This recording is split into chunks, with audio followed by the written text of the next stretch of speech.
Africa. But the question that people are posing is to whether this, is a betrayal on all those xenophobic attacks that are currently ongoing in South Africa, whether this act of South Africans is a betrayal of Pan-Africanism. We want to have a meaning into that. And then also we have a discussion on the rearresting of the former chief executive of the Buffer Stock and then the wife. The Attorney General, the former Attorney General, Godfrey Dami, have been speaking to the issues, and he says that they've been denied access, to the two suspects in the case. And also disturbing story, the military officers have taken the cane, against some teachers in Takwa and Suaim. Anytime the military against civilians, it often brings huge, debate on what the military role is in the discourse of citizenship. We'll take a critical look, and I believe you have, one or two things to learn when you start discussion on the Strait of Hormuz. I believe you've heard this strait being mentioned. What happens there? What is the trade volumes, that passage there? A lot has been talking, have been happening within that, that strait. This morning you have the opportunity to know a little bit more as to what that, strait is all about. And then we'll take a critical look at the former president, Kufuor. He's been saying that Africa must invest in chocolate manufacturing and innovation, not raw chocolate or raw, products, cocoa. He feels that we should go into the manufacturing and innovation of chocolate. We'll have a discussion around that. In the studio this morning to help me do this discussion is Dr. Valentin Mensah. Doc, good morning so much. It's been a while.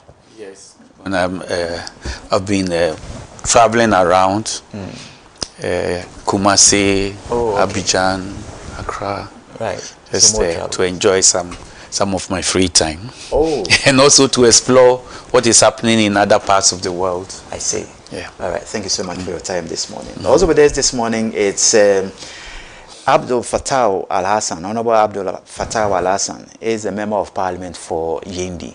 Honorable, good morning. Good morning, David, and good morning to my seniors. And good morning to the good people of Yendi. Right. And thanks for having me today. Right.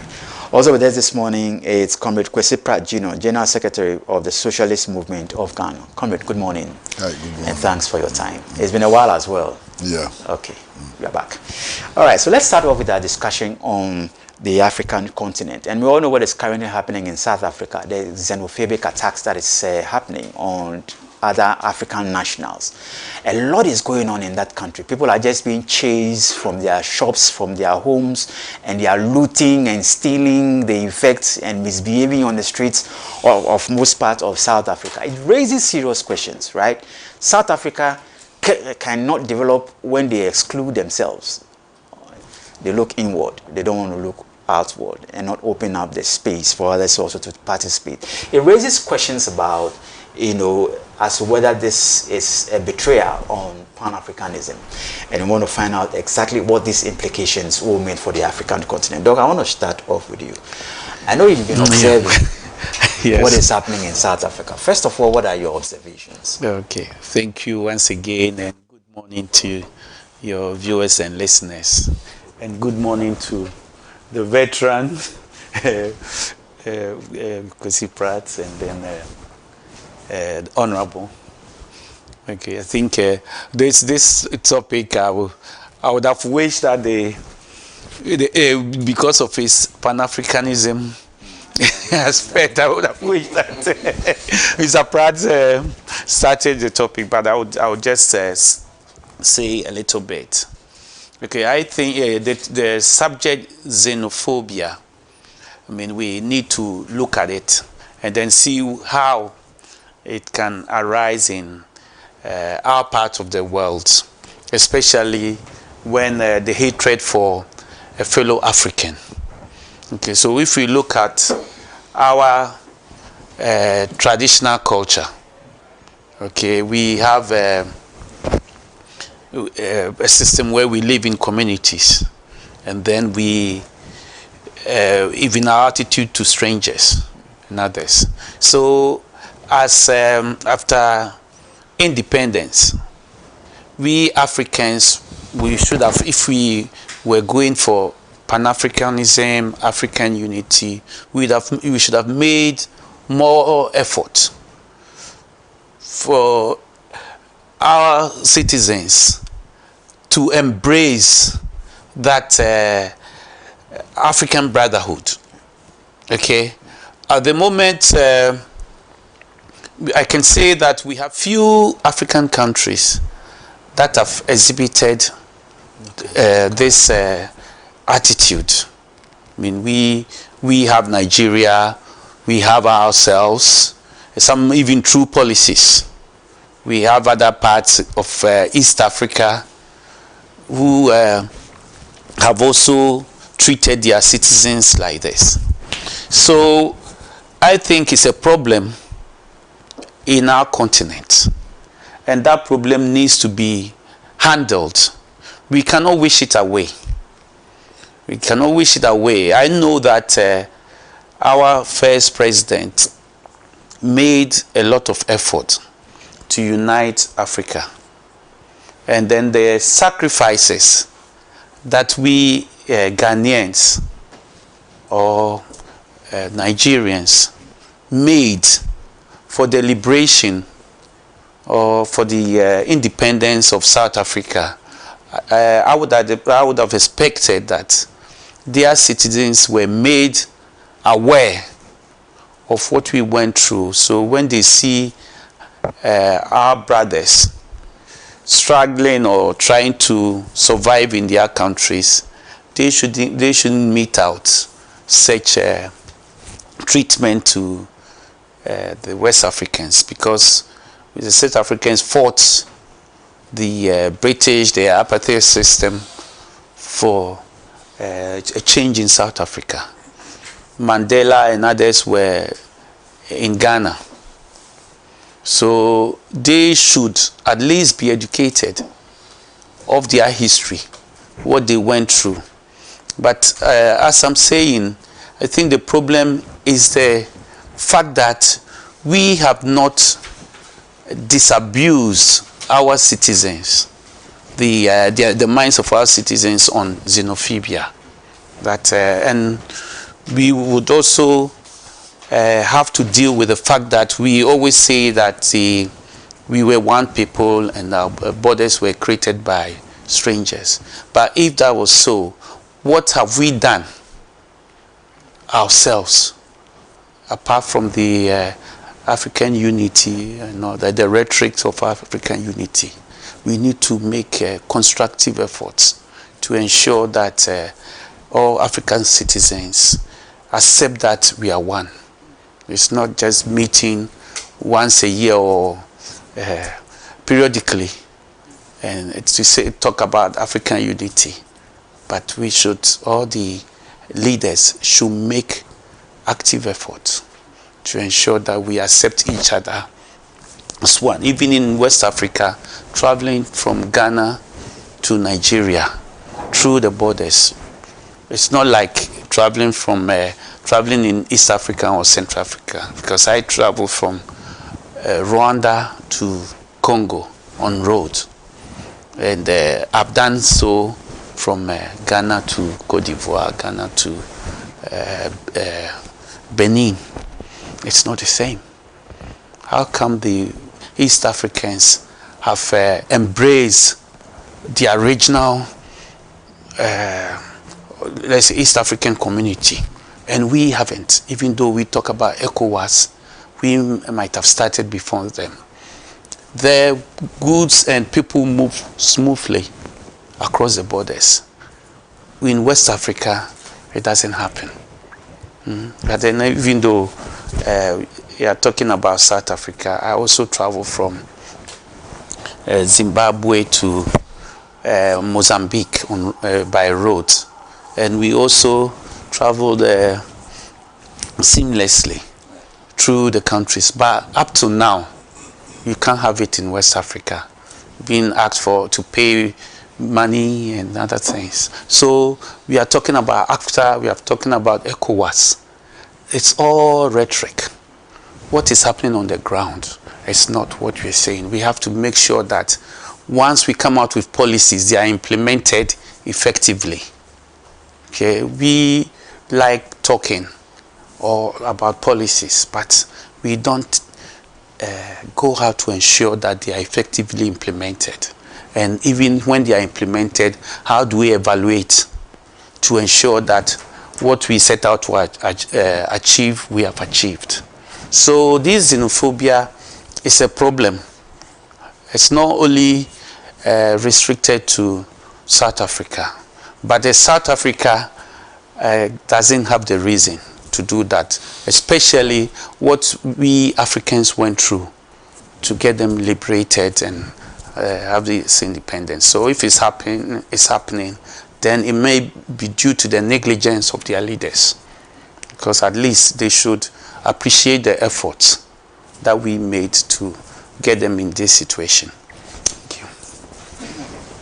Is this a date on Pan-Africanism? Thank you so much for having me, and once again, good morning to you.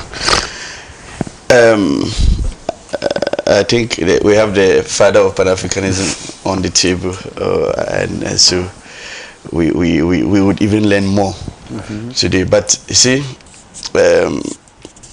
what we are seeing today, we saw it, I think, some 7 years ago, 2019.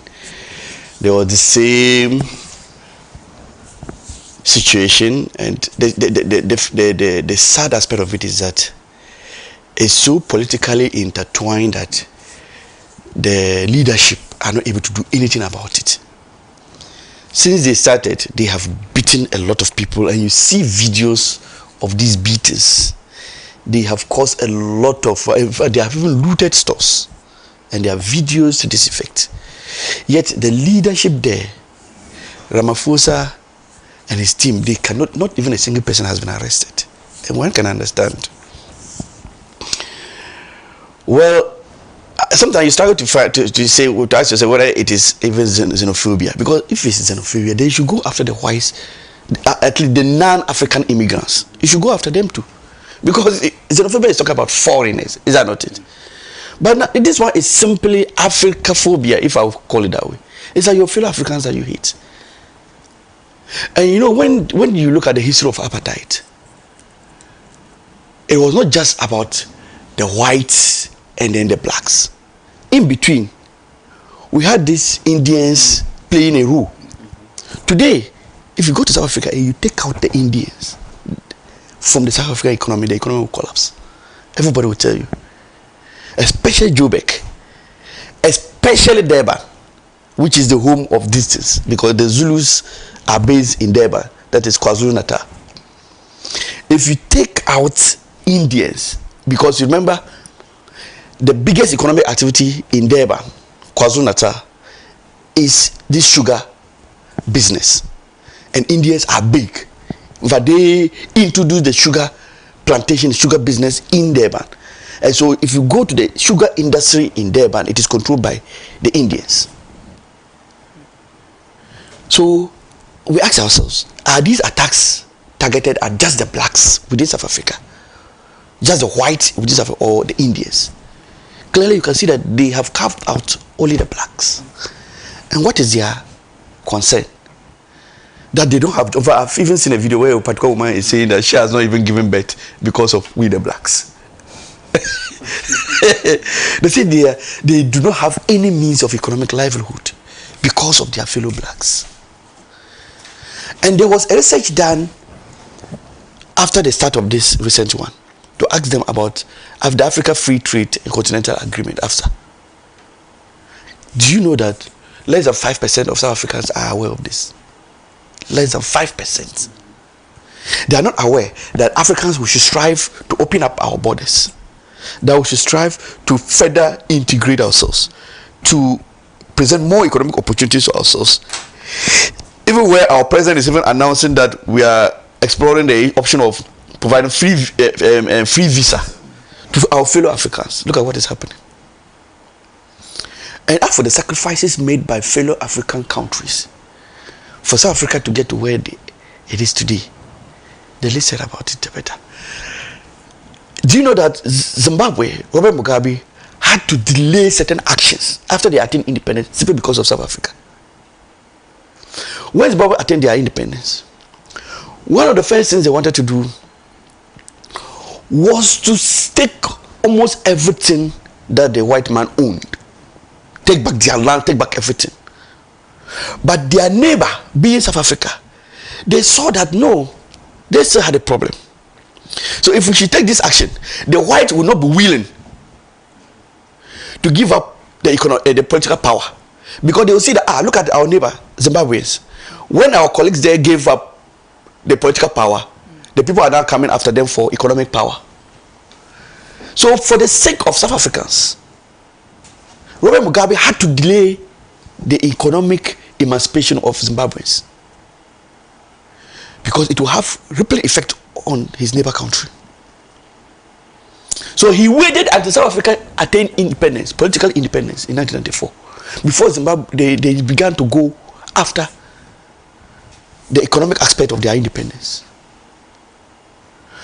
And when you are following people like Julius Malema, you better understand this. It is only after this incident that I now have a full understanding of his political party, the EFF, Economic Freedom Fighters. To him, it is, I wanted to say it's not enough, but it's even just not a starter to talk about political independence if you don't have economic independence. To him, the whites have only, and you know that today, even in some of the provinces, Cape Town as we speak, is controlled by the whites. Joburg, yes, by blacks. Western Cape, yes, by blacks. KwaZulu-Natal, yes, by blacks. But there are still areas that are controlled by the whites. And they have so much influence in terms of even who governs. And if you speak to some South Africans, they have the feeling. I'm not talking about. I'm not speaking of us, somebody from. But if you speak to South Africa, you have the feeling that they feel that even it is the white who control Cyril Ramaphosa as we speak. Because what they saw under Zuma, they are not seeing it under Cyril Ramaphosa. Zuma called the bluff of the whites. Little wonder what they subjected him to, the court processes, and you see the same thing being done now to Julius Malema. So you can only function if you are their puppet. And to the extent that we have these things happening, and look, the funny aspect of it is that these people they are going after, look, the Ghanaians, the black, the Zimbabweans, the Malawians, and all those people. If you go and see what they do, it is their own capital they have brought from their home countries to set up these small enterprises. And you think if you sack them, you own those things. How about those huge multinational companies? How about the blacks working there? How about the whites there? How about those who control those ones? Don't you need them if you're fighting for your economic freedom, if you're fighting to have opportunities for yourselves? If your government is failing to address, yes, South Africa has the highest wealth inequality in the world. It has the highest wealth inequality.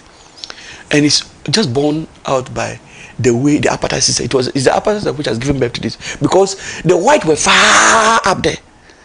And even closer to them were the Indians, like I said before. Because they were using the Indians. In fact, once your skin was dark, you could not come near the black.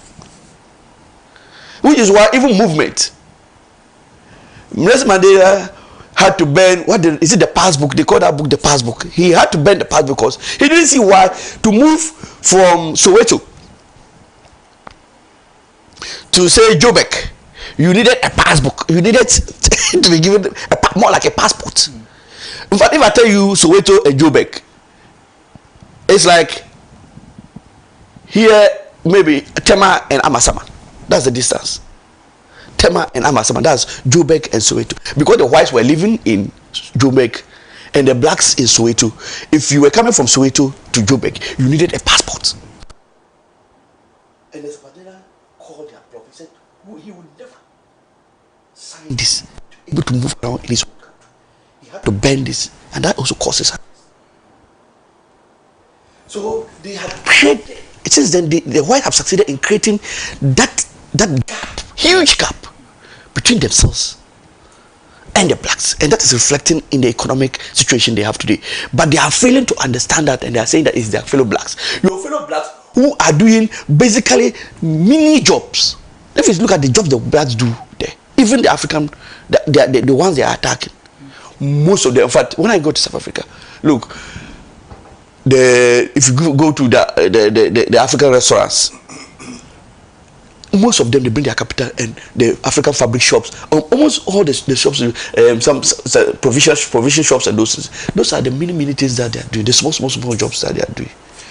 But these ones, they are even doing them with their own capital, and you are not fighting your government for not creating enough opportunity, for not opening up the opportunities. Look, it was only during the time of Jacob Zuma, that you found blacks even having access to certain tender processes at their government level, empowering the blacks. But since Zuma left, is now going back gradually. That gain is gradually winning. But you look at how even we, the other African countries, are treating our fellow Africans. I remember just this year, I think January 2025, 9 people were shot dead as a result of protecting our military men, protecting a South African mining company, Anglo Ashanti, in Obuasi. We are killing our own people to protect the investment of a South African company. Right. Yet our people are being chased away, are being beaten in their country. And so you see how their neighboring countries, Tanzania, other countries around Malawi, how Botswana, what they are doing. I understand, I don't know whether it's Botswana has cut electricity supply, because I think part of their electricity comes from Botswana. They have kind of cut that supply, and now it's creating a huge problem for the government. But the sad aspect of it is that it's growing by the day. It's moving from one province to the other, right? And it's gaining momentum, and the government has to really come in, because nobody can stop them except the government. But the government seems, in fact, I watched one video where the police were following the masses, the crowd, and somebody asked, the one who was taking the video asked the police, "Are you stopping them from this violence, or you are just following them?" The police were mute. There's nothing they do about this issue, and it's terrible. And they are getting movement. And the sad aspect of this is that they are now enterprises financing this. Their leaders are getting gifts. There was one Ford pickup that was presented to Zoso, one of their leaders, just for flaunting something like this. And so they are, in fact, they are now getting motivation and getting more like they are being rewarded for this action. And so I don't see this action ending now, because they have to continue to be engaged. And look, I saw the same Zoso. He went to a filling station and he was asking the fuel attendants what nationality they were. And this is, yes, and it was confirmed they were all South Africans, and he was happy. And I was sad seeing this, because if all you need are this low level job, fuel attendants, and so if that man there who is a fuel attendant is a South African, and the one who is up there controlling that whole enterprise, if it is Guel, the envy of Guel is an Indian, that one you are happy. That is not a concern. Right. It's unfortunate. And so it's a big blow to Pan-Africanism, and it's taking us backward, and I don't know when we can recover from that. It's a big blow. Right. Come in. Well, first of all, to say that I visit South Africa quite regularly, about 3 to 4 times a year. And I've never been more treated in South Africa by blacks, whites, Asians, everybody. The impression which is created that all of South Africa is xenophobic and that foreigners are not entertained is a false impression. It is a small band of miseducated victims of apartheid who are expressing these xenophobic tendencies. And they themselves are victims. They are victims of apartheid. Apartheid took a position that economic conditions and all of that, the conditions of society and so on, spring directly from cultural and ethnic differences. That was apartheid's position. Okay. So people who lived under apartheid know that they are poor or rich partly because of who they are. This is the legacy of apartheid. Okay. Now you also have to understand very clearly that apartheid is one of the worst forms of capitalism. The race disguises capitalist exploitation. Okay. So the people in South Africa today, the disadvantaged, those who have no access to land, those who have no jobs and so on, suffer these conditions because they live under a capitalist system. But then capitalism has a way of maxing its exploitative nature and so on, in order to prevent its eventual overthrow. So you find racism in the United States of America, you find racism in the Western capitals and so on, as a means of maxing the exploitative nature of capitalism. Okay. Under apartheid, nobody in any school in South Africa came close to knowing and identifying with the principles of Pan-Africanism. In fact, it was illegal to teach socialism, to expose people to the tenets of socialism and so on. So this band of miseducated victims of apartheid actually truly believe, and scientifically, that they are poor, they don't have access to land and so on, because foreigners are coming into their country and they're being disadvantaged as a result, which is not the truth. The level of deprivation in Johannesburg, it's unbelievable. The shanty towns, people who live in zinc houses without electricity, without water, the level of poverty and suffering is shocking. The slums in Ghana are far more livable and better than the slums in South Africa. You understand? Now, they're trying to find explanations for their conditions. And they are being misled into believing that it is Nigerian, Ghanaian, and Zimbabweans and so on who are taking over their economy and therefore they are suffering. Whereas the case is that they have built a system of inequality, they are sustaining a system of inequality, a system of exploitation, which is capitalism. You understand what I'm saying? So this is the problem. Now, these people don't even know that South Africa itself has serious economic interest in other countries. If you take MTN, for example, MTN is in Ghana, it's in Nigeria and so on, and MTN is sucking up millions of dollars and sending it back to South Africa. Okay, they are not aware of that. They are not aware of the huge, trading establishments that South Africans own and are operating in other African countries. They don't know. They simply don't know. You understand? So this is the problem. So for those of us who supported the fight against South Africa, against apartheid in South Africa, what we need to realize is that there is unfinished business to do. Rather than claiming that, we have them to fight against apartheid and they don't appreciate what we are doing. Apartheid is not over in South Africa. You still have apartheid in South Africa. There are white-only communities in South Africa. There are communities in South Africa today where if you see any black person, it's a gardener, it's a laborer, or it's a driver. You understand? So we haven't overcome apartheid yet. And we suffer xenophobic attacks as remnants of the apartheid system. So the battle against apartheid needs to be intensified. And there are many organizations in South Africa which are fighting against xenophobia as a symptom of capitalist exploitation.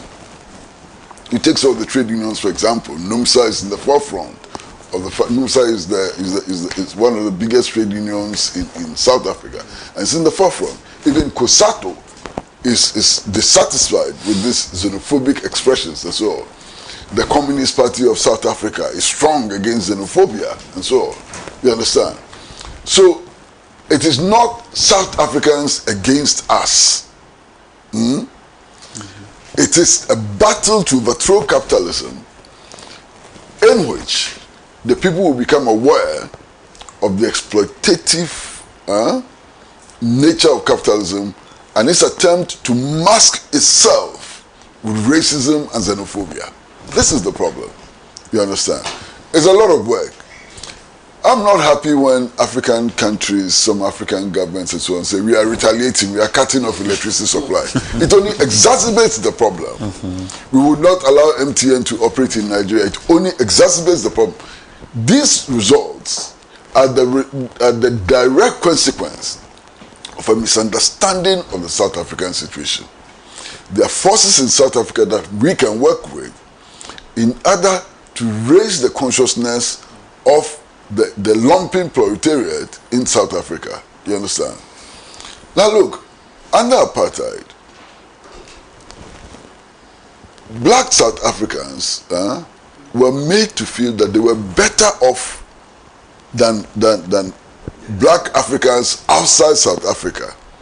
The reason being that the system of white domination and exploitation has created benefits that other African countries don't have.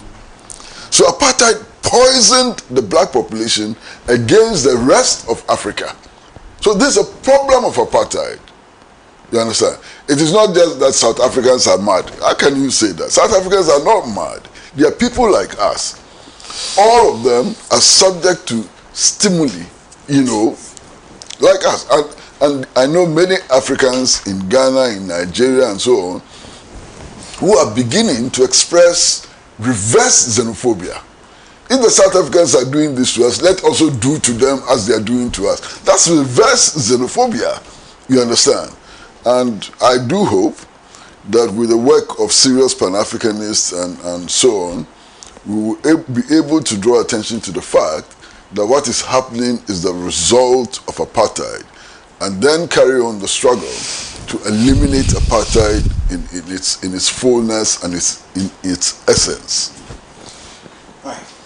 So that's thought-provoking there. We're going to see how the rest of the continent deals with it. There's been talk about AU not doing enough, you know, to help matters in South Africa. I don't know whether we can just touch on the issues around the AU, whether AU is not doing enough, you know, to resolve the issues in South Africa. There's a problem here already. You know, there's a problem of capitalist development. Most, if not all, our governments in Africa today are victims of capitalism. You know, these are neo-colonial regimes as well. How do they resolve the problem of neo-colonialism? It's impossible.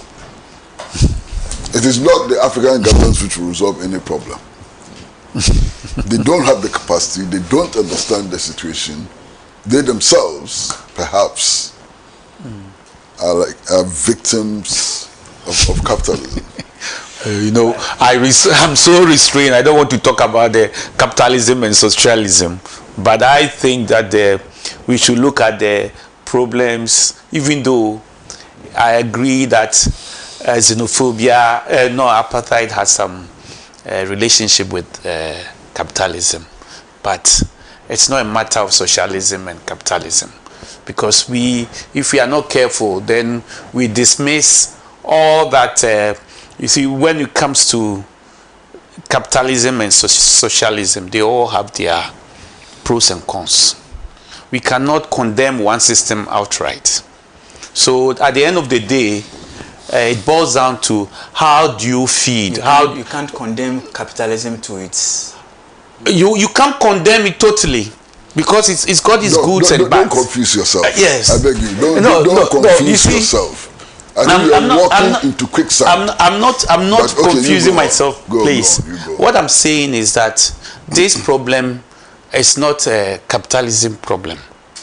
it can also be a socialism problem as well, if we want to go deeply into it. But what I'm asking is that we should look at the problem and deal with it without going into the isms. Otherwise, we won't solve the problem. And that has been an African nature.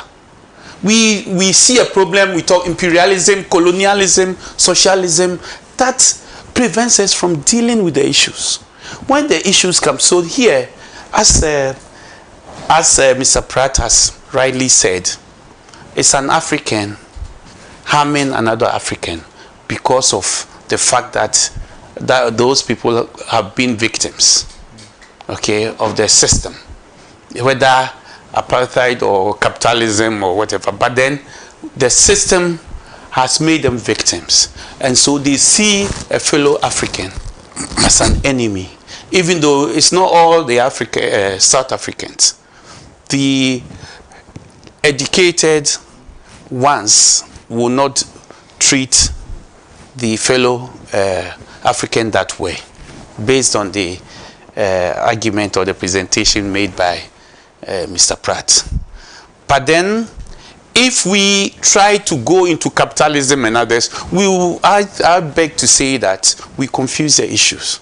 Because I know that this, if we go into it, there will be, and we've had it before with Mr. Pratt, when it comes to Nkrumahism, socialism, and whatever, I wouldn't debate with him.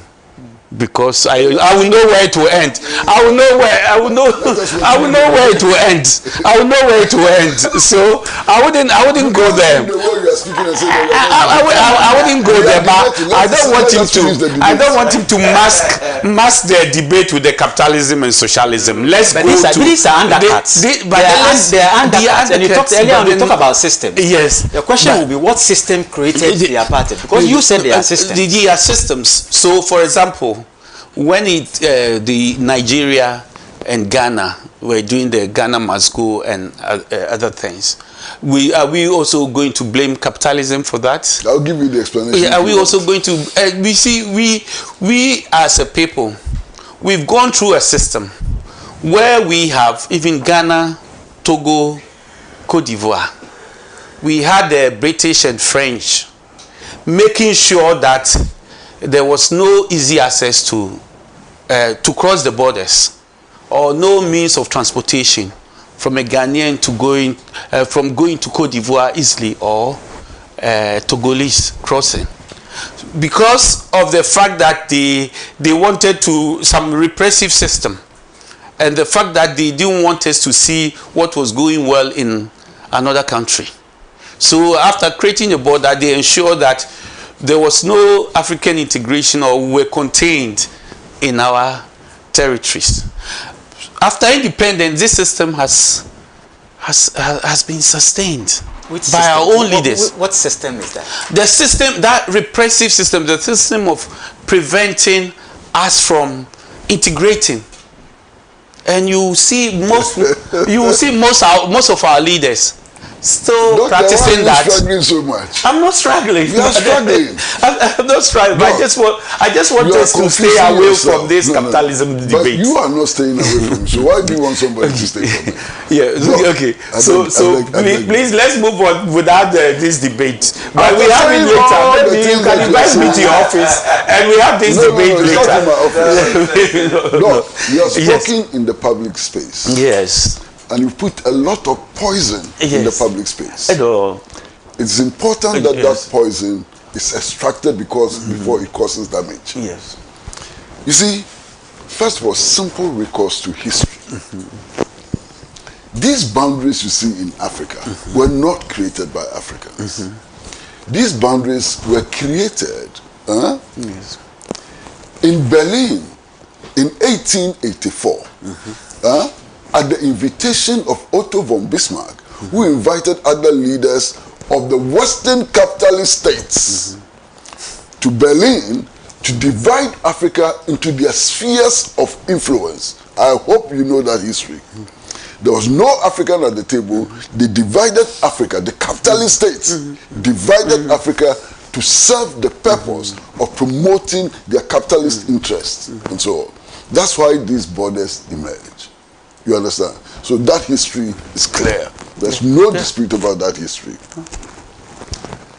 Secondly, apartheid was clearly the worst form of capitalism, and there's no dispute about that. There is no evidence that apartheid served the interests of any other ideology other than capitalism. And that is why in the struggle What against... about racism? Hold on. That is why in the struggle against apartheid, you had a division between progressive forces and reactionary forces. All the Western capitalist states supported apartheid without exception. United States, Britain, Germany, all of them supported apartheid. Did Japan support? Please. Would you allow me to make my statement, please? Yes. All of them.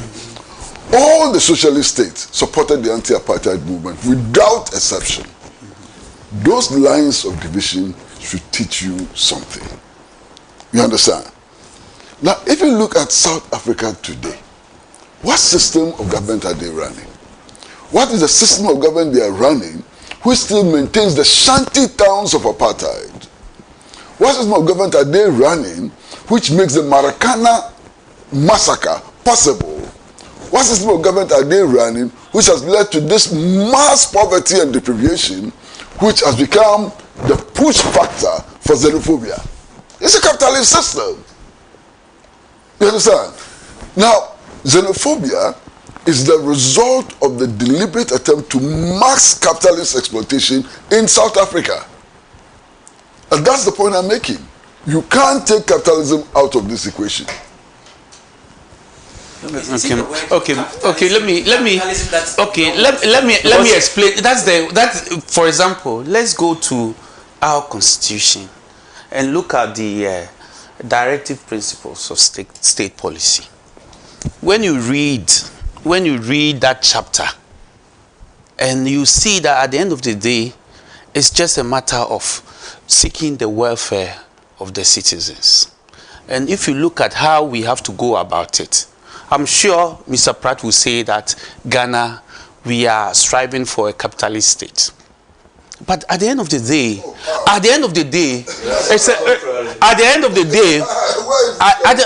no, because we need to maximize our economic, we need to maximize economic growth to secure the welfare of all citizens, and by doing that, you have to encourage businesses. By doing that, you have to encourage trade. How is that capitalist? That's what you're talking about. All African states are now capitalists. Doc, I genuinely, please excuse my language. Excuse my language. No, I know you. Doc, that's why I said we shouldn't. I know you won't hesitate to make it acrimonious. To make it acrimonious, you wouldn't hesitate. But if you restrict to that, then there's no way of explaining what we are saying and doing in the studio other than to use the most appropriate words. Yes. You're totally confused. No, I'm not confused. Hold on. I know what I'll show you why you are so confused. Yes. You understand? You read the directive principles of state policy, and you say that is an indication that we are moving towards capitalism. I'm not saying that welfare. I said welfare, but you may misconstrue that as capitalism. That's what I said. You see that. Look at the means that we will achieve the welfare of the citizens. Why can't you just relax and allow me to finish making my point? Then, if you have a point, you can make it. So, Dr. Jones. Okay. Because in your presentation, I never heard welfare. In any case, even welfare properly defined is a derivative of the capitalist system. Properly defined. You understand? Now, if you read the directive principles of state policy and so on, there's nothing in it which supports the entrenchment of capitalism. You take the United States of America, 1% of the population, after the United States being in existence for 250 years as a capitalist, enclave, 1% of the US population owns 99% of the wealth of the US. You want to extend that to Britain, Germany, and others? This is the capitalist system. So the directive principle of state of state policy, which calls for equity, cannot be capitalist. It's the contrary. It cannot be capitalist. So, Doc, your confusion is heavy. No, Mr. Pratt. It's huge. Mr. Pratt, the capitalist system, we cannot say that there's no equity in any capitalist system. That is why we have controls and limitations in, if the leaders are there to ensure that the exploitation is put in check. And that's why we have leaders, we have policies. So Trump is there to ensure that exploitation is put in check in America. Is that what you're saying? You see, if we say that is in London to make sure that the exploitation is put in check. The system that would lead to Macron is in France to ensure that exploitation is put in check. Well, what are you talking about? We have that debate another day. But before you can go and prepare well, don't come and say the things you are saying here today. Prepare well. We have that debate. We want to move on. We want to move on and then look at other issues on our table. We'll turn our attention to some prosecutions currently happening. US will collect the rearresting of the former CEO of the Buffer Stock, right? He and his wife were together rearrested after the state decided to cancel the initial prosecutions because of new evidences that have been found. Well, the former Attorney General Godfrey Dame has been speaking to the issues. It says that they've been denied access to both suspects in this case. Honorable, let me start with you. I've heard people question oral the significance and the legal battles that are currently ensuing. It all looks like legal battles that we are now seeing when it comes to prosecution. I don't know what you make of that, especially at the back of this. The NPP, they are crying foul. They think this is just political persecutions. Government going after their own. I struggle to understand where the NPP is coming from. One, but they will say that you claim we were corrupt. You claim we did this wrong, we did that wrong. And you have not successfully prosecuted anybody from our side. So where lies that claim? And in another breath, they will say that you are witch hunting. You are politically witch hunting them. Because if the prosecution doesn't stop, it doesn't start. If the prosecution doesn't proceed, doesn't go through the due processes, you cannot land at conviction and sentencing. They will cry when we cry about the means, but they will say you haven't attained the end. You need the means to attain the end. And these things are part of the processes. You see, there was a whole misconception about aura. And I have said that a lot of the claims in aura may not be able to stand the test of time. Because one, they were not done through thorough investigation. It was just information gathering too. And when you gather information, if you ask me to go and find something out about Senior Comrade Kwasi Pratt, there's a lot of bad things I can come and tell you about him. But remember, we have not given him any opportunity to tell us his side of it. You now that before to respond to this, you would be answering out of. So an order didn't give room for the other side of the people that they were gathering the information about to respond. And so it was just to satisfy some I don't know how to call it, but it was not any thorough investigative mechanism that was put in place. And so if the Attorney General now takes it, he cannot go along with that same thing exactly as we want it, because the Attorney General will go in and see that some of those things may not necessarily, because going through trial is a whole new thing altogether. It's a different thing. It's not the same thing as just finding fault in people. You can be wrong in what you do, but you may not be legally liable. Legal liability is different from just being morally wrong. And I see in oral a lump of these two things. moral wrongs are put somewhere there as if they are criminal. You understand? And if not until we are able to sieve out some of these things, we'll have issues.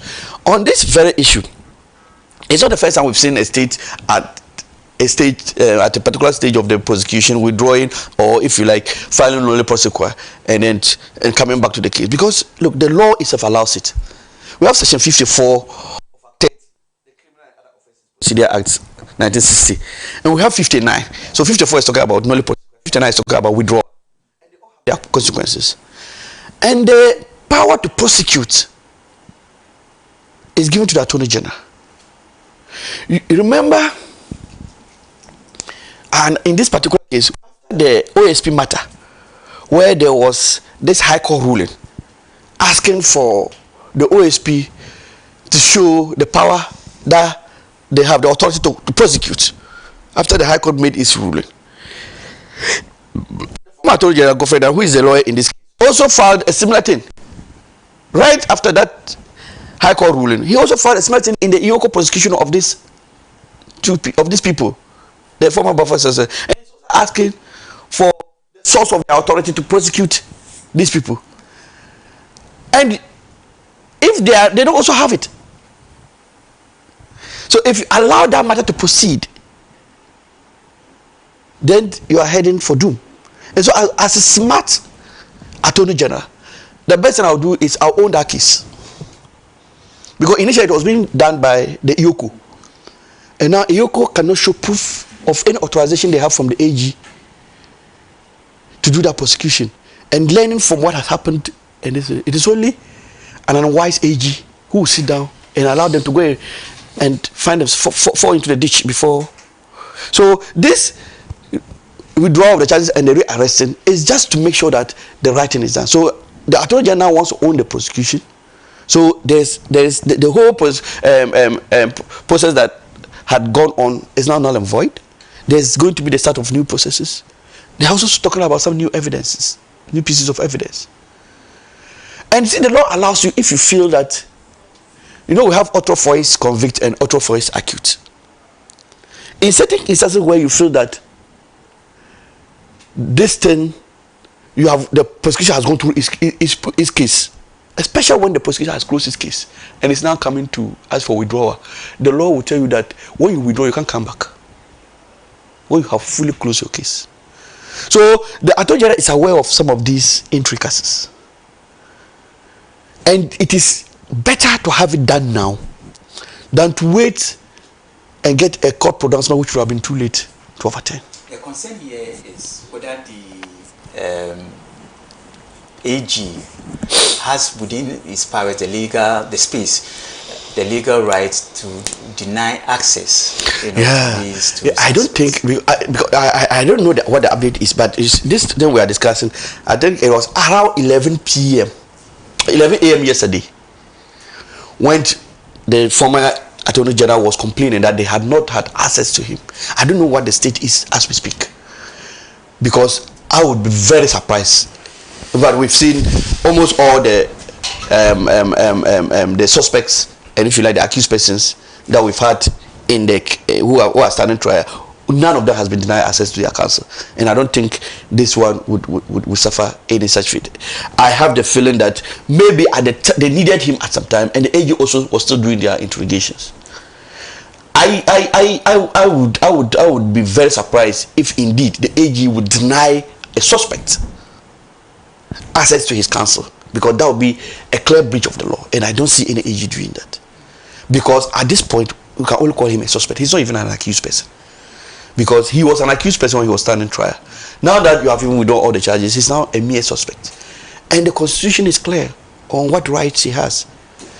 In fact, sometimes if you even violate some of these due process requirements, it can end up even tainting the entire prosecution. So it is even in the AG's interest to make sure that he has access to his lawyer.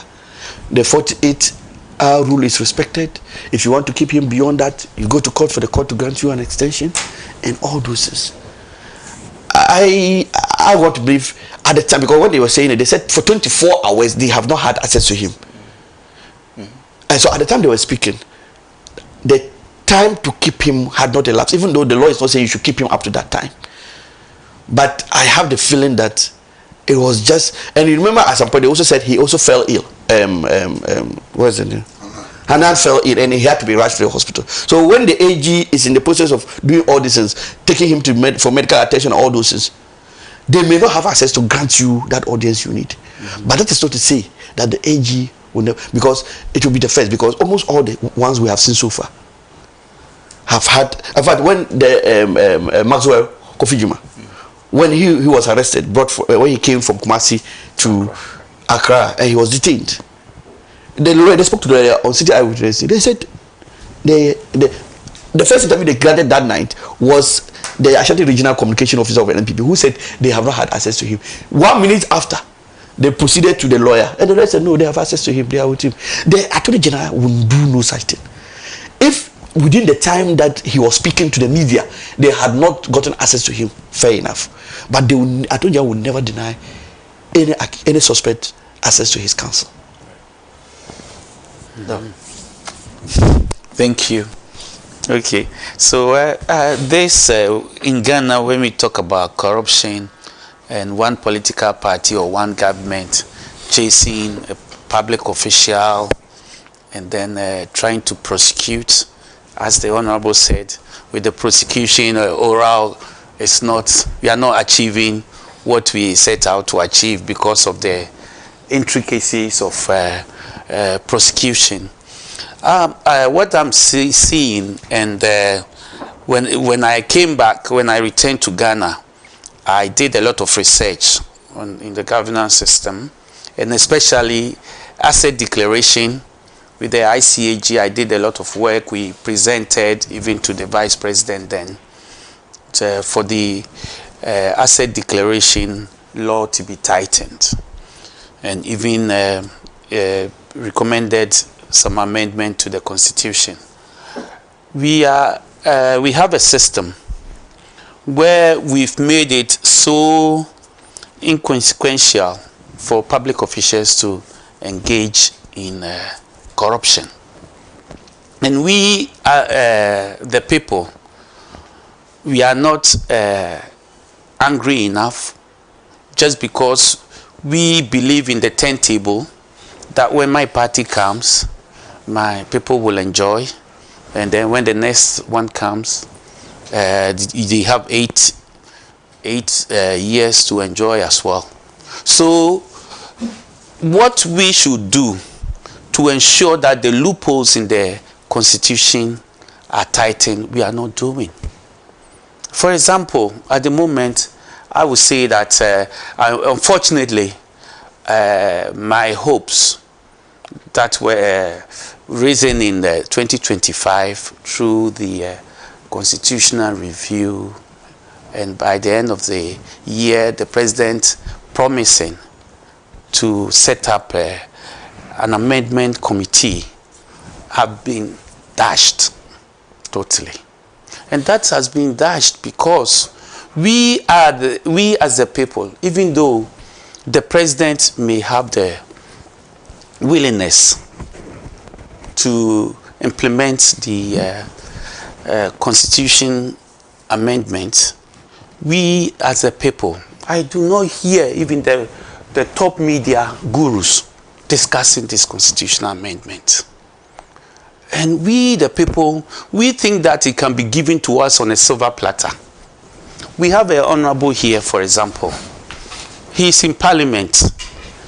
I think once you are in a Parliament and your government is in power, the best thing that can happen to you is for you to be appointed a minister, because all the sacrifices you've gone through, even though I wouldn't say that you are going to engage in more practices or conflict of interest or abuse of office. It is because of the loopholes in the system. That is what is happening. So most MPs would like to be ministers. With this constitutional review, some of the recommendations are denying the MPs, politicians, of the opportunities to be ministers, to be CEOs or board members. So if these recommendations have come up and the president has accepted, the onus is on us, the public, the stakeholders, to ensure that we pave the way for the president to implement these recommendations. For example, the president has not got much to lose because fortunately he's only got a term. But then his political party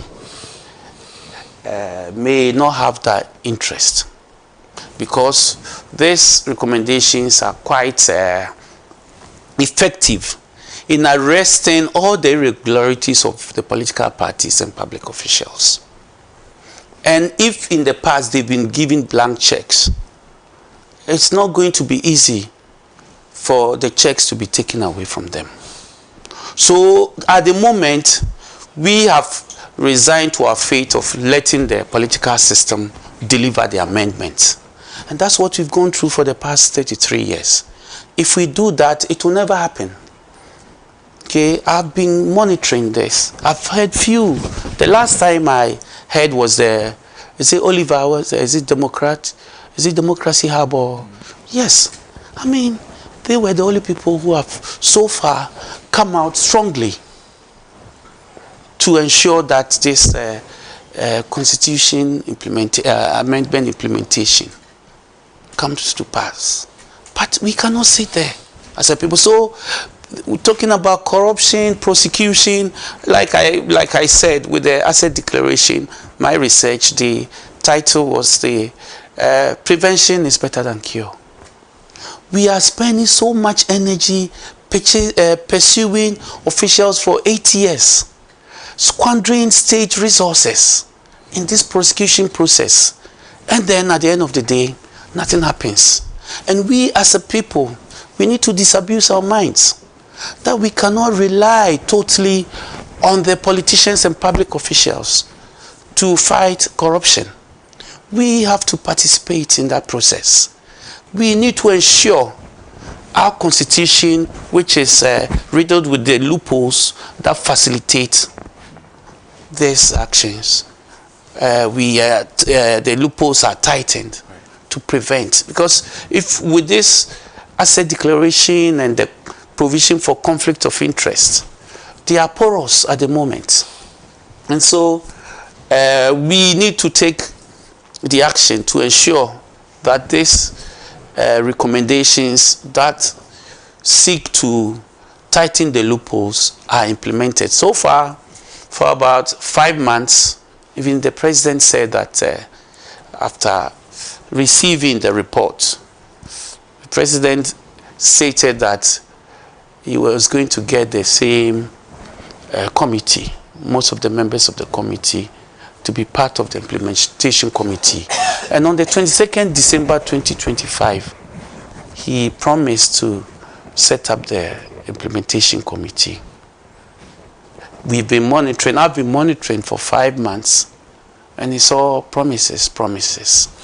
Maybe we have not participated in the process enough. If we've gone to the review committee, we've participated with the consultative process, we've all participated. But then, after the submission of the report, we've resigned to our fate again. Okay?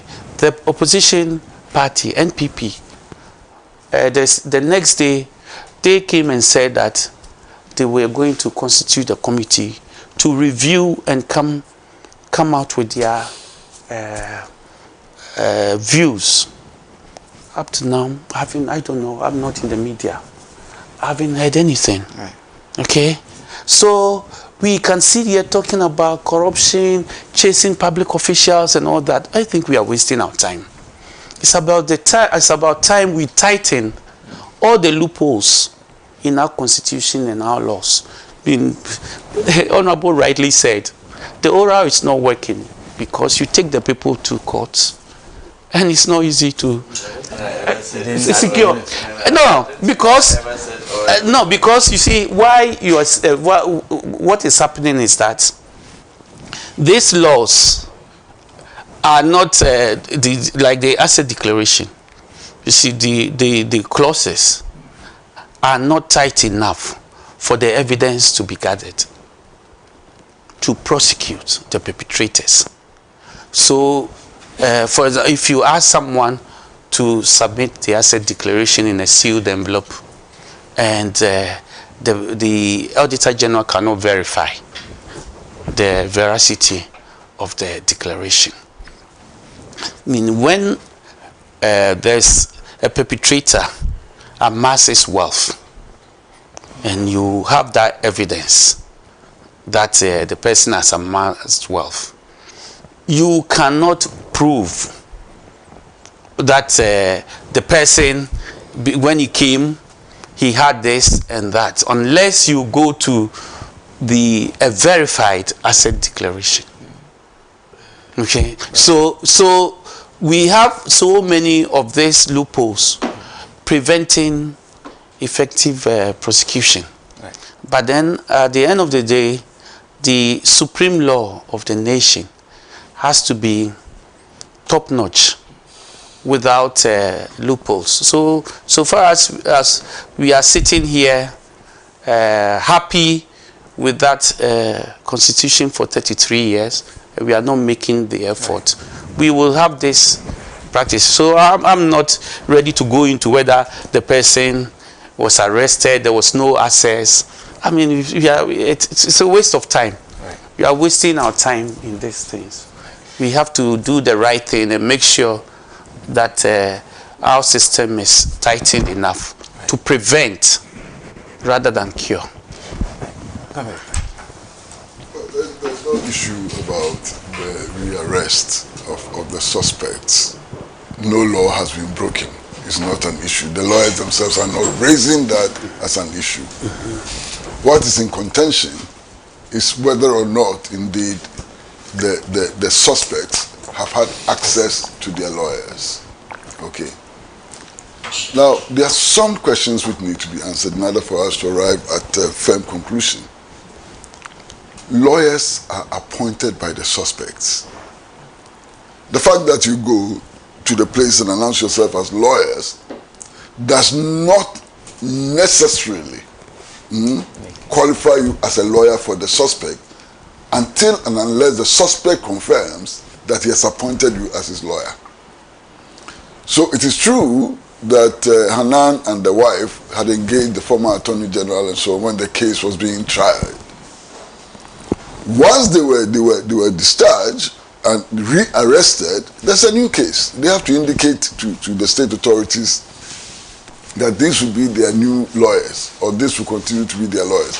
If that indication had not come, they would not be given access. That's number one. I don't know whether that is what has happened, but that's one of the possibilities. The other possibility is that from the newspaper reports, we are being told that Hanan was seriously sick and that he had to be rushed to hospital and brought back much later. Under those circumstances of emergency and so on, what does he need? Does he need a lawyer, or he needs doctors? And if you were the investigator, were you going to allow lawyers to go to him if he was in a critical condition and so on? So those questions have not been answered. As far as I'm concerned, what is clear is that every citizen of Ghana, part of former government, part of present government, not part of any government and so on, is entitled to legal counsel. And that suspects are not criminals.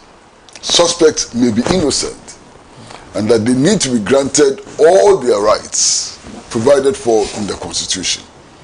So far, there's no evidence before us that the rights of Hanan and the wife have been abused. When the evidence comes, we can talk about it. Okay, so let's move on to our next issue. Time is fast gone. All right, so we will look at the former president before, and then maybe perhaps for another time we'll look at the other topics that we've tabled for discussion. Kufuor is the former president is advocating that Africa should look at, when it comes to chocolate, should look at manufacturing and going into innovation of the production of chocolate. And it's all at the back of the discussion that has been raised earlier on by this government, that we're now going to, our beans, cocoa beans are going to be processed. Half of the cocoa beans that we produce here in Ghana will be processed locally. So I believe that discussion falls at the back of that announcement that was made by the current government. Doc, let me come to you again. This is what the former president is saying. I don't know if you agree with him. Questions will arise as to whether he championed the same cause that he's making during his tenure. Okay, thank you once again for this opportunity. No, I think that anything to do with the cocoa industry, whether to set up industry for fertilizer, chocolate, or anything to ensure that the value chain is improved for our benefit, I would go for that. So the manufacturing of chocolate, our neighbor, which is the first producer of cocoa, started that a long time ago with cocoa powder, chocolate. Even though because they have their mass production, they can have that and still export. Okay, we've been talking about the exporting raw materials. So we manufacturing chocolate is a good thing. But then as to whether he championed it himself, I cannot say much about that, because first of all, I wasn't in this country, and also I would say that this raw material, export of raw materials, has always been a rhetoric for African leaders. Because when you come and see the export business, you see low-hanging fruits, you want to engage in it and then boost your export revenue and reserves. So if they do not make extra effort, it will still be the maintenance of status quo. Okay, so for example, now we are happy to reap the benefits of this cocoa, gold and cocoa, because when we get the forex, we are and the gold, it boosts our reserves, and now it's improving our currency, the rate of our currency against the dollar, the forex. So most leaders, I mean, are not more inclined to go for this manufacturing or industrialization, even though at independence we had a policy of rapid state industrialization. Whatever we've said, we've not achieved that. But then for the cocoa industry, for all these years, we should have had all the stages in the value chain well advanced, from fertilizer to chocolate, cocoa butter. We should have advanced that industry, but we haven't done that so far, and it's maybe due to our attitude towards the producers themselves. The way we've handled the farmers so far is being exploitative, and if we actually believe that that is the breadwinner of the country, we would have done more, especially downstream, ensuring that the productivity increases, and then we get more so that we can embark on storage and then also manufacturing for to add value. But that hasn't happened. So what the former president is saying is true, and if we can embark on that manufacturing, it will be good for the country. But before we can do that, we also have to look at downstream and see that we increase the yields. We also make it better for the youth to engage in farming and also planting cocoa. At the moment, you can do that, but then where are you going to get your materials from? We have to look at both ways. If you look at the value chain, Africa produces about 70% of, global chocolate, right? Out of that, 20%, is processed on the African continent. It raises issues about the economic stress that this has on especially the producing countries. How do we get out of that, especially for Africans? Well, thanks so much. I think that call by the former president is a call in the right direction. David, the truth is that no economy can grow on the back of exporting raw materials.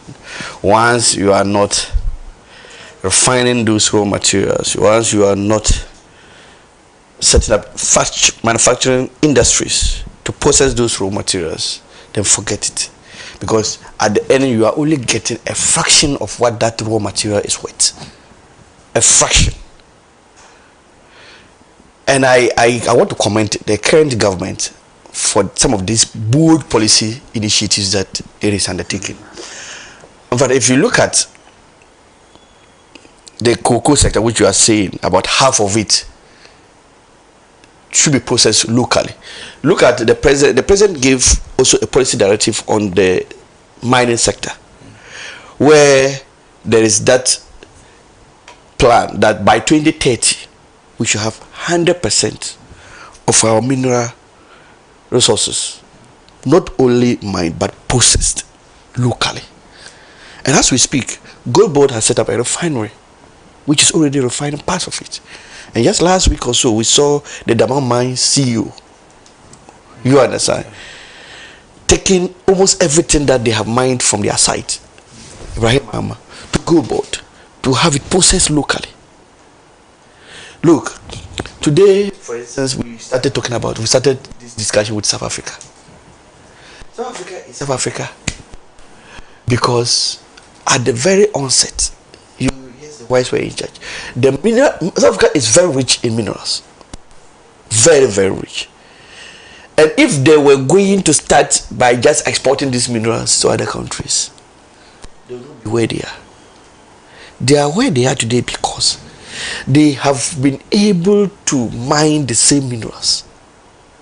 And they have set up companies. And these companies have ended up becoming multinationals and are in almost every country. You understand? And they are doing as good as any other company, as employing people. And so, if we want to really maximize our benefit from these raw materials, from the cocoa and all those things, we need to now look at that face of it. And this has been the rhetoric over the years. In fact, there is no election campaign that this will not come up. There is no manifesto since from the onset of the Fourth Republican dispensation that you take and you won't find that policy initiative, or if you like, that policy prescription to have our raw materials processed. Because everybody understands that is the only way to go. But unfortunately, anytime we come to power, like people who may righteously ask, why for the entire 8 years of the former president, Jacob, we didn't see him bring this policy into action. Because trust me, if every government is committed, even if you are not able to achieve your full desire, and you are able to even achieve a fraction of it, 20%, another government comes, they are able to move it to another 20, able to add 20% to 40%, make it 40%, and all this, we would get them with time. But it becomes like, it's like a rhetoric. It is said, but when they come in, they are doing what is the usual thing. And so this is a right prescription. And I am very convinced that this is the angle the president is also committed to. And the Gold Board is also driving that same agenda. If we do this, trust me, we will not only be reaping the maximum benefit in terms of the wealth that this can generate for us, but the unemployment issue. You cannot solve your unemployment problem when you are only exporting your raw materials, because you are turning the raw materials into finished goods. That is processing. So you set up factories. The factories will have to employ people and all those. So even if you say you are doing one factory, yet you don't have a policy to process your raw materials, then you are only making fun of yourself. Because what are they going to be producing? You understand? So if we take this and we look at all the mineral resources we have, and we are even going to do 50% by 2030, in fact, we would accelerate this economy to a level that will marvel a lot of people. And I have no doubt that with the current level of commitment we have, if we push and stay on track, we'll get there. Come here. Well, I fully agree with the Honorable Member of Parliament for Yendi. I fully agree with him. I mean, what President Kufuor has said is the right way. No economy can develop on the basis of the extraction and export of raw materials. Value addition is key, you know, to generating employment and so on. So I fully agree. There's not much to add. Let's do our last topic for today, and then we'll be done for this morning. And we want to take our attention to Takwa and Swahim, where the military are going against some civilians. The report indicates that some teachers there have been whipped by some men in uniform. And this is not the first time it's been happening. People talk about the impunity with which the military sometimes go after civilians, right? This brings back the same conversation. The other day I heard somebody says that now it looks like, jokingly though, that the absence of a defense minister may be leading to some of this joking in the back of that. But I want to start with you, Honorable, on this one. This issue, you know, when I read the story, it's like they were there. The military were there as a result of this. I hear it has to do with Ghana Rubber Manufacturing Company, which is claiming that there is some galamsey activity ongoing on their land, on their farm, and the military went there, attempted to drive these people away, and it was resisted. The action was resisted, and they went back. They went and came back after 2 days. Anytime the military comes to a scene, and there is that reprisal, and they go back. We've seen instances where when they go back, before you hear, the whole community is gone, because people have to run. Everybody knows that they'll come back. But I think we've gone long past that stage, and I don't even know why the military was even brought in this instance. What are they doing there? What business do they have in addressing such a civil issue? Or are they getting bored because there's no business, there's no activity, no action for them to take part in? Because this has nothing to do with the military. It's just because we don't have our systems working to perfection. And David, when the Ashama incident happened, remember the Ashama incident?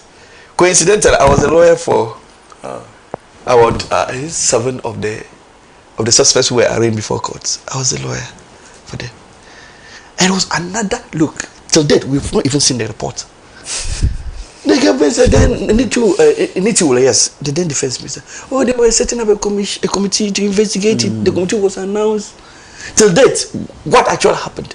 The people who were brutalized, compensation for such victims. And so the military will do it and always get away with it. Because even anytime you say you are going to say that, we don't want to hear anything. It fades out. As a lawyer, I was only, it was to do with a mobile phone, which was found in one person. But it was found, the guys who killed the soldier, the military officer, I just sold the phone to a client of mine, as a lawyer. And then he also sold this phone passed through several hands. So he also sold it to this person, then to this person, then to this person. So it was just those people in the chain of that transaction who were picked up. But we also were asking questions about what then was the fate of those who were beaten by the military who eventually came to the place. And the government said they were going to respond to it. They were going to investigate and come back. Nothing is happening. And so when you have these incidents happening and nothing, no punishment, nothing is being said about it, then it even boldens them to do Westerns. In this instance, I hear 2 teachers and 1 civilian are involved in these beatings. And when they come that way, look, even if you're a lawyer and they get you, they'll beat you. They don't even know. They don't even need to know who you are. In fact, the paper said they stormed the town. That's what they Anybody who they saw. That's what they do. Innocent people. And guess what? The funny thing is that by the time they even go and come back, the real culprits would have even left the place. They would have long vacated that because they know that they are the ones behind it. And because they won't do this based on any intelligence. But even if you are coming to fish out those who were involved in that, if you like, rioting or Pfizer, you can use your, because military you're also supposed to have that intelligence unit. Use your intelligence to gather some information and then kneel down on these people. And even what is your role there?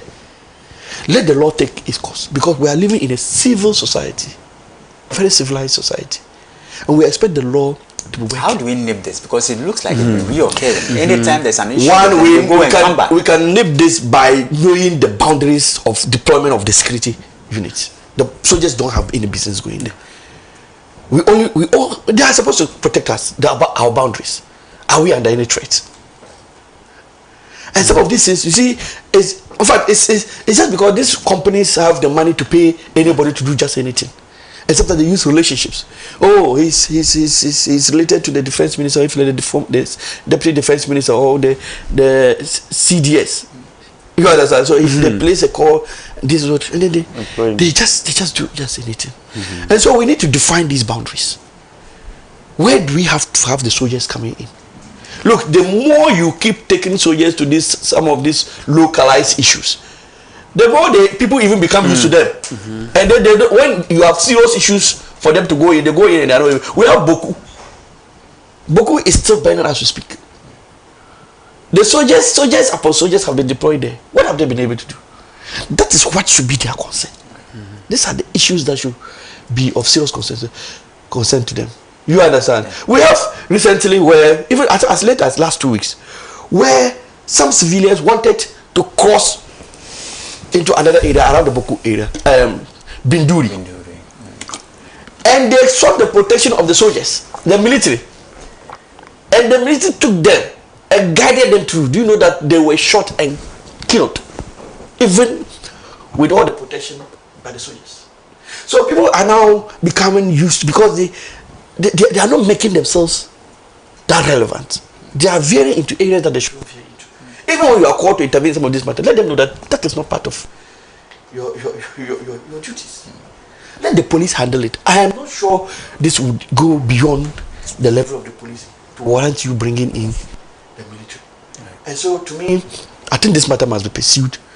It shouldn't be just like one of the old issues where no one is held responsible for some of these things. People should know when to deploy whom, and even at the top level, the one who deployed the soldiers there must equally be held responsible for his actions, right? So that they know that you just don't take the law into your own hands and do.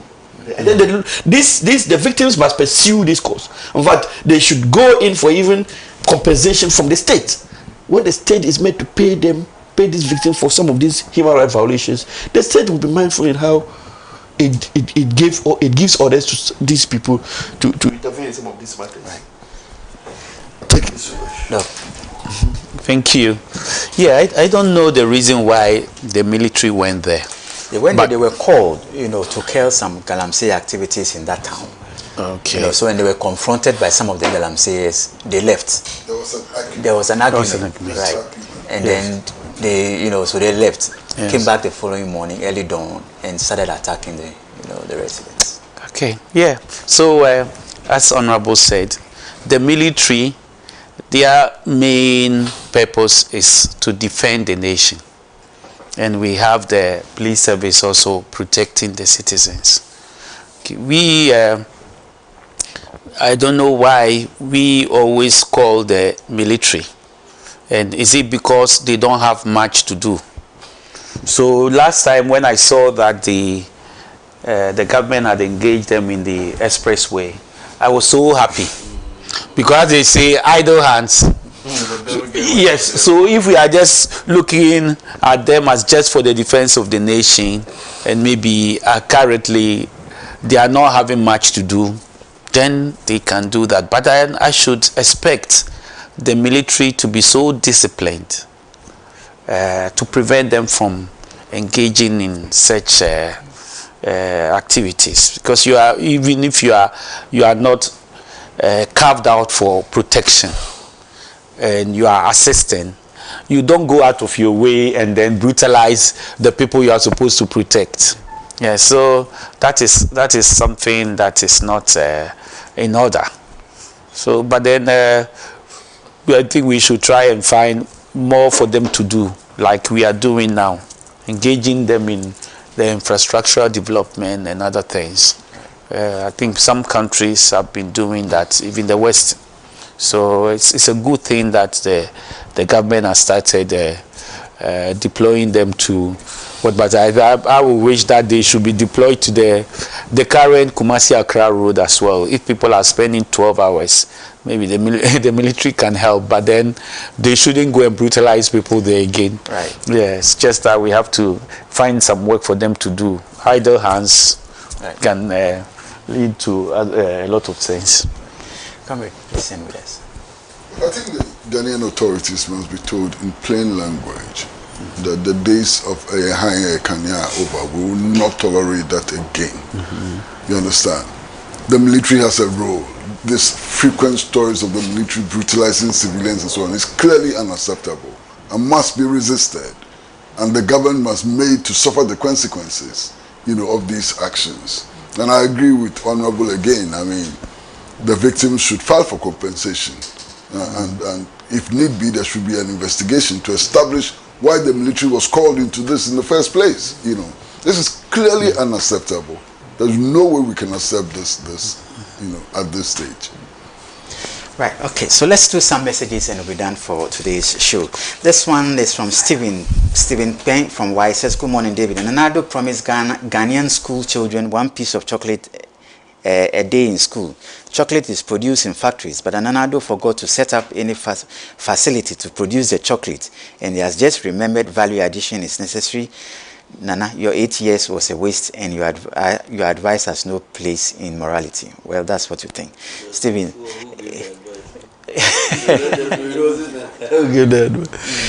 This is from okay, please add your names. Said Mohammed Kuchu says, good morning from Kuchu, Manshia. Please, why are we always neglecting the talented youth? Why? Because in Ashanti region, okay, please, let's keep a little bit on the downside. Ghana would have been more developed than it is today had Dr. Kwame Nkrumah government not been overthrown by the nation wreckers in 1966. Unfortunately, the descendants of these nation wreckers are still around and always ready to send the country backwards. Asanko from Santa Maria, you said in that. Okay. Okay. People are asking you to come again on the issue about capitalism. From Kwablavi of Pokwasi, Benghazi, says, Ghanaians have seen the performance of President John Mahama.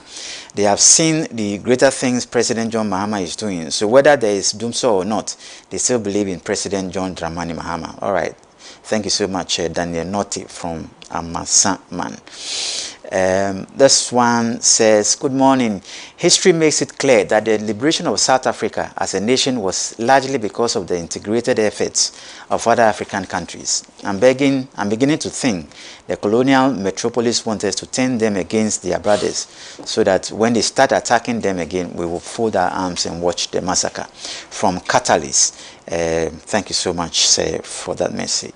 Sami Boachi from Asamankesi says, the National Democratic Congress is utilizing the Economic and Organized Crime Office as a tool to intimidate officials from the previous administration.